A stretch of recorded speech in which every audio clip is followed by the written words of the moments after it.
అంటే అంటూ ఉంటారు చుట్టుపక్కల వాళ్ళు, అరే యూట్యూబ్ నుంచి మస్తు రెవెన్యూ వస్తుంది వానికి ఏందని చెప్పి కూడా అంటూ ఉంటారు. సో మనం ఎంత కష్టపడ్డారో వాళ్ళు ఎవరు చూడరు, సంపాదిస్తున్న ఫుల్ డబ్బు వస్తుందనే చూస్తారు. అలాంటి సందర్భాలు ఎప్పుడైనా ఎదుర్కొన్నారా మీరు? చాలా కోవిడ్లో ఉన్నప్పుడే ఆల్రెడీ మా ఊర్లో టాక్ వచ్చేసింది 20-30 లక్షలు సంపాదించాడని. అదే 20-30 లక్షలు ఉంటే నేను ఎందుకుంటాడు, అదే మరుసటి రోజు ఇంటికి వచ్చేసింది నేను. సో చాలా మంది కూడా అన్నారు, ఆ టాక్ వచ్చింది. ఈనాడు కూడా ఒక వీడియో వచ్చింది, వాయిస్ ఓవర్ చెప్పి ఒక వీడియో వదిలింది, ఎవరు ఆమె తెలీదు, ఆ ఛానల్ పేరు అది తెలీదు. సో ఆమె అంటుంది నెలకు 2 లక్షలు సంపాదిస్తున్నాను యూట్యూబ్ నుంచి. నెలకు 2 లక్షలు అంటే ఇంకేమో, నేను ఇంకొక రేపు సంవత్సరంలో ఇల్లు కడతా. ఇల్లు లేదన్న అక్కడ ఇప్పటికీ? సొంత ఇల్లు లేదు, రెంట్లోనే ఉంటున్నాను. చిన్నప్పటి నుంచి నేను పని చేస్తాను. నేను 150 రూపాయలతో కట్టినా బాడిగా. ఓకే. హౌస్ రెంట్ 150 రూపాయలతో. 150 రూపాయలు. ఇప్పుడు 3500. ఇంకా చెప్పు ఎన్ని ఏళ్ళ నుంచి కడుతున్నాను? నేనే కడతాను. అది మా అమ్మ మా నాయన చేతి మీద బయలు, నేనే కడతాను. అప్పుడు పని చేసుకుంటే కడుతున్నాను? అప్పుడు కూడా పని చేసుకుంటాను. అంటే చాలా కష్టమే ఇట్లా, అంటే ఈ జనరేషన్లలో ఇట్లా జీవించాలన్నా, ఇట్లా బతకాలి అన్నా బతకలేరు. మేబీ నాకు తెలిసి చాలా మంది బతకలేరు. ఒక 50,000 అప్పు అయితేనే అది ఎట్లా కట్టాలరా బాబు అని చెప్పి కష్టపడుతున్న రోజులు ఇవి. ఇలా యూట్యూబ్ వచ్చిన తర్వాత కొంచెం పర్లేదు అంట. ఇప్పుడు కొద్దిగా పూనుకున్నా, ఇప్పుడే ఒక పిల్లర్ నాటినా, ఇంకా అన్ని పిల్లర్లు నాటి లేపాల. ఎందుకన్నా ఎప్పుడు ఫస్ట్ మీరు యూట్యూబ్ ఎప్పుడు స్టార్ట్ చేద్దాం అనుకున్నారు? నేను ఫస్ట్ యూట్యూబ్లో డబ్బు సంపాదిద్దామని నేను స్టార్ట్ చేయాల. ఏదన్నా మన టాలెంట్ దాంట్లో పెడదాం, ఏదైనా ఛాన్స్ రాదా. ఇప్పుడు నెల్లూరు వాళ్ళు ఈ కొన్ని మూవీ షార్ట్లు తీసుకొని వీడియోలు తీస్తుంటారు, షార్ట్ మూవీస్, ఈ ఛత్రపతి ఫైట్స్ అంట అవి అంటే, అది స్టార్ట్ చేసిన ఒకసారి. సో అంత రీచ్ రాలా. అంటే సపోర్ట్ ఉండాలి కదా ఫస్ట్ ఆఫ్ ఆల్, మన దగ్గర ఇది ఉండాలా, సపోర్ట్ ఉండాలి. సో రెండు లేవు, కానీ ఎట్టొస్తాడు బయటికి రాడు కదా.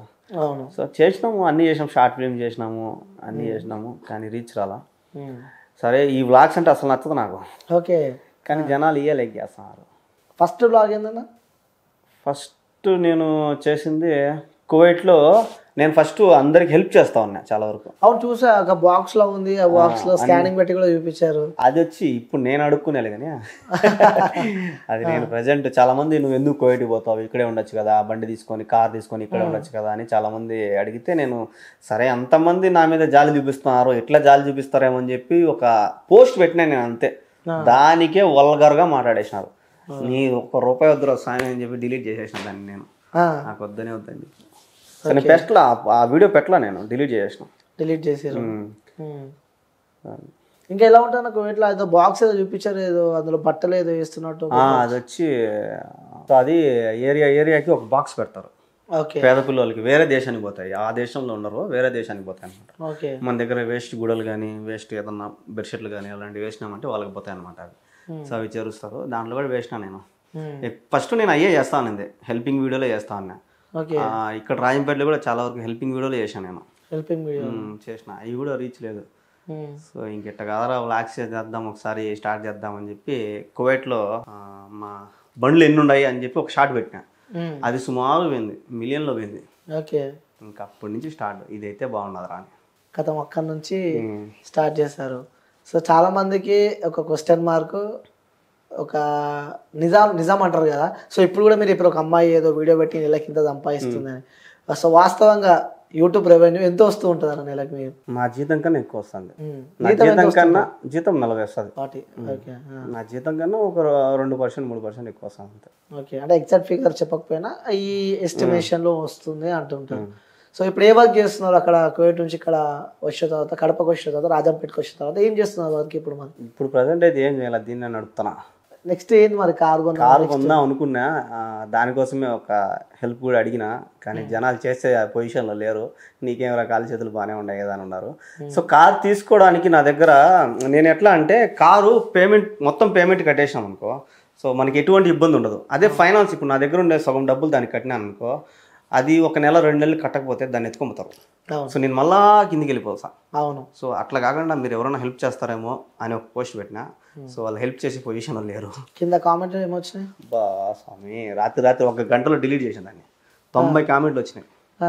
అంటే ఒక వ్యక్తి కువైట్ పోయిండు, మంచిగా వ్లాగ్స్ చేస్తుండు, ఫాలోవర్స్ చూస్తే బీవచ్చంగా ఫాలోవర్స్ ఉన్నారు, మళ్ళీ ఏంటి ఇలాంటి పోస్టులు పెట్టారని చెప్పి కూడా అనుకుంటారు కదా. అంటే ఇప్పుడు నాకు వచ్చే పేమెంట్లో ఒక 5 లక్షలు పెట్టి కార్ తీసుకోవాలి, సెకండ్ హ్యాండ్, కొత్తది కూడా కాదు. ఇదంతా జమ చేసుకొని దాన్ని నేను ఎప్పుడు కొనేది 5 లక్షలు జమ చేయాలి. సో దాన్ని కొనే టయానికి నాకు మళ్ళీ రిటర్న్ పోయేదానికి టైం దగ్గరకు వచ్చేస్తుంది.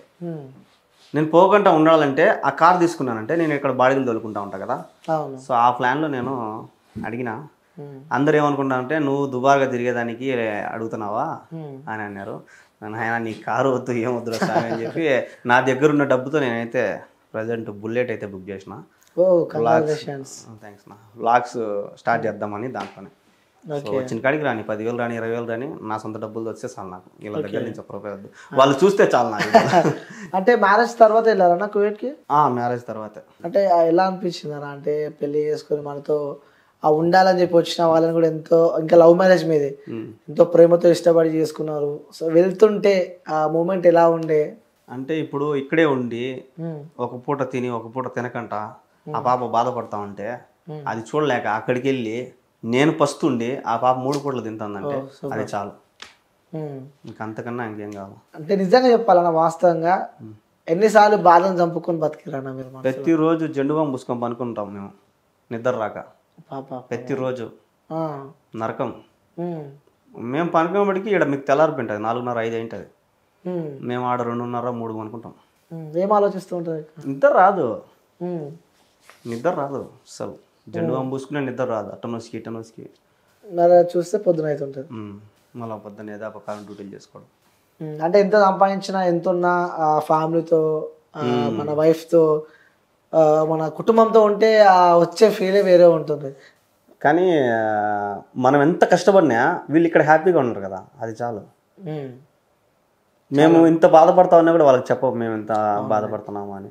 ఇప్పుడు ఈ వీడియోల ద్వారా వాళ్ళకి తెలుస్తాయేమో తెలియదు, కానీ నా వీడియోల ద్వారా మా ఇంట్లో వాళ్ళకి తెలుసు. మా ఇంట్లో వాళ్ళు కూడా అంటూ ఉంటారు, ఎందుకు అంత బాధపడతావు అంత కష్టపడతావు నాయన అని. ఎప్పటికైనా మంచి రోజులు రావా అని వాళ్ళకు కూడా ధైర్యం చెప్తూ వస్తాను. ఓకే, ఎప్పుడైనా అనిపించిందారా అరే ఈ జన్మ ఎందుకు నేను ఎంత కష్టపడుతున్నా, అవసరమా ఈ జన్మ అని ఎప్పుడైనా అనిపించిందా? కరోనా టైంలోనే, ఇంకెప్పుడు అనిపించలే. ఇంకెప్పుడు కూడా ఎందుకు అనిపించలేదంటే మా బతుకులు ఇంతే మారు. సో ఇప్పుడు నేను మార్చుకోవాలా. ఎందుకంటే ఇప్పుడు మా అమ్మ నాయన ఆస్తులు ఏం లేవు, మా తాతల ఆస్తులు ఏం లేవు, మా అమ్మ మా నాయన ఆస్తులు ఏం లేవు. మా నాయన చంపారేలా మా తాత చంపారిచ్చినట్టు కూడా అమ్మేసుకున్నారు. సో ఏం లేవు కాబట్టి మా బతుకులు ఇంతే. ఎప్పటికైనా నేను సంపాదించుకోవాల్సిందే, నిదానం సంపాదించుకుంటా. జీరో మొత్తం అంత జీరో, ఏం లేదు, అంత స్థలం కూడా లేదు. ఓకే, మా నెక్స్ట్ ప్లానింగ్స్ ఏమైనా ఉన్నాయా? ప్లానింగ్స్ అంటే ఇంకా ఇదేనా, ఇంకా యూట్యూబ్లో సంపాదించాలి దేవుని వాళ్ళు. చాలా మంది యూట్యూబ్లోనే సంపాదించి ఇల్లు బిల్డింగ్లు కట్టున్నారు, చాలా మంది చాలా చేస్తున్నారు. ఏమో దేవుడు నాకు ఒక ఛాన్స్ ఇస్తాడేమో అని ఆలోచిస్తాను. ఓకే, సో మళ్ళీ మొన్న వీడియోలో కూడా మళ్ళీ నేను కువైట్కి వెళ్ళను అని చెప్పి చూసాను. ఆ వీడియోలో మళ్ళీ వెళ్తున్నారా లేదా క్వశ్చన్ మార్క్ ఏంటి, దానికి ఆన్సర్ ఇవ్వలేదు. నేనైతే పోకూడదని అనుకుంటున్నా. ఇంకా అనుకుంటున్నారు, ఇంకా ఫిక్స్ కాలే? పోకూడదు దేవుని దేవల్ల, అంతే. పక్కా పోను, గట్టిగా ఇక్కడే గుచ్చుతా జెండా. ఇంకా పరిస్థితులు బాగాలేకపోతే పోవాలంటే ఇళ్ళల్లోకి పోను, ఇంట్లో పని చేసానిక పోను. సూన్ వీజాలని ఉంటాయి. ఓకే, సో బయట ఎక్కడైనా పక్షిలాగా నువ్వు వ్యాపారం చేసుకోవచ్చు. ఓకే, అది దానికి సుమారుగా ఒక 5-6 లక్షలు ఖర్చు వస్తుంది. అది కూడా. సో అది అట్లా పెట్టుకొని పోతా, అంతేగాని ఇంట్లోకి పోను.